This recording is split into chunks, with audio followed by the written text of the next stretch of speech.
remember Whitney Houston started out like way back when. Okay, like we all kind of thought she was really classy and cool, and then she announced that she was going to marry Bobby Brown, and I was like, what? Bobby Brown? That's my prerogative? Kind of trashy, Bobby Brown? Really?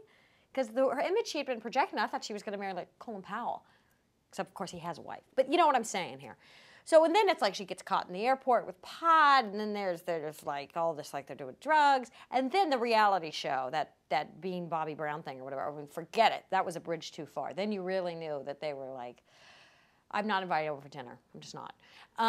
So now that she finally divorced him, and I was like, that was about time. She's got her comeback. Did you see her on Oprah? Okay, she's looking good. She's now fessing up to, yes, she went down the wrong road and so forth, and, her struggles with addiction and so forth.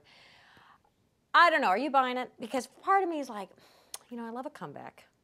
I mean, I wish I was ever big enough to have a comeback myself. But, I feel like, I saw such an underbelly. I'm not sure if I can go there with you. And my husband was given the CD, and he's like all excited. Let's put the Whitney Houston CD in. And her voice is fine. It's certainly not what it was, but, is what they were 15 years ago. And I think, though, that after about 3 songs, I was going to stick a fork in my head. Because it has that, like, drum sound of like, from a machine instead of, like, a real drum. And, well, I don't know.